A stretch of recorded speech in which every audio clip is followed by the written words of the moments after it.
નમસ્કાર, happy morning. Very happy morning.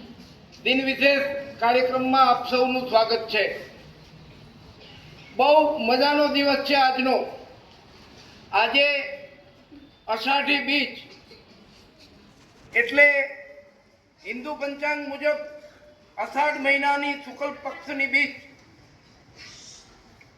ખાસ કરીને આ ખેડૂતોની મહિમાનો દિવસ છે.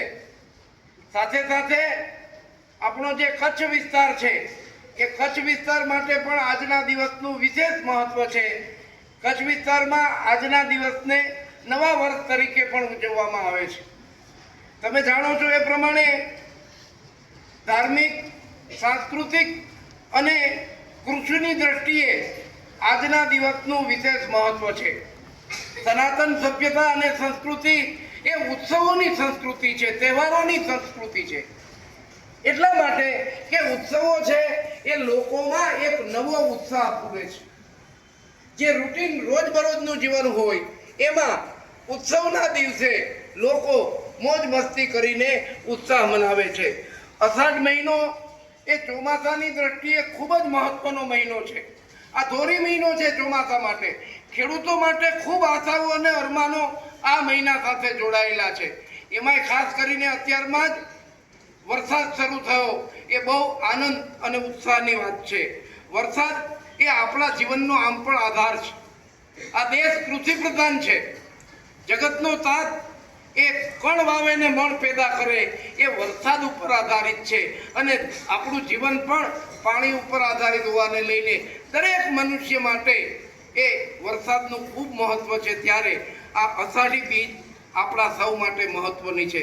આજનો દિવસ આશા, શ્રદ્ધા અને પ્રકૃતિ પ્રત્યે આદરની અનુભૂતિનો વિષય છે, અનુભૂતિનો દિવસ છે. આપણે સનાતન સભ્યતામાં પ્રકૃતિનું ખૂબ મહત્વ છે. પ્રકૃતિનું એક એક કણ, એક એક અંગ એ ઈશ્વરનું સ્વરૂપ છે અને એ રીતે પણ પ્રકૃતિ સોળે કળાએ ખીલશે. આપણે આશા રાખીએ કે અષાઢ મહિનો ભરપૂર રહે, ખૂબ વરસાદ થાય અને જગતનો તાત એ ખુશખુશાલ થાય. આજના દિવસે ભગવાન જગન્નાથની રથયાત્રાનો પણ વિશેષ મહત્વ છે. જગન્નાથપુરીમાં આજે વિશેષ રથયાત્રા હોય છે. આ ઉપરાંત આપણે ત્યાં મોટા શહેરોમાં, કર્ણાવતી જેવા શહેરોમાં પણ આજે રથયાત્રા હોય છે અને આ રથયાત્રાનું વિશેષ મહત્વ છે.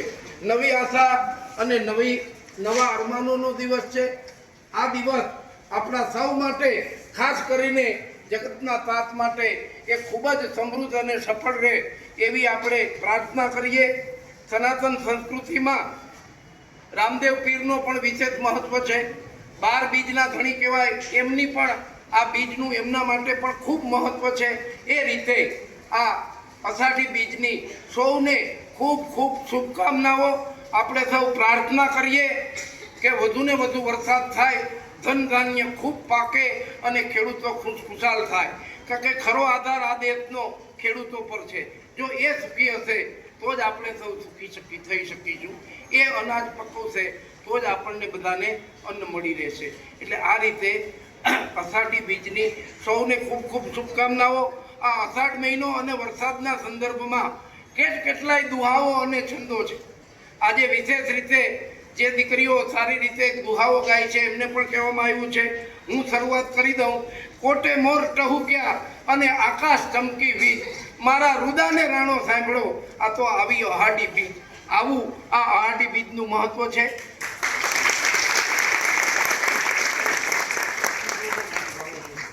દીકરીઓને પહેલા ચાન્સ આપું, પછી તમને કહીશ. જે દીકરીઓ અષાઢ મહિનો અને વરસાદના સંદર્ભમાં દુહા કે છંદ સારી રીતે ગાઈ શકતી હોય એ એક પછી એક આવે.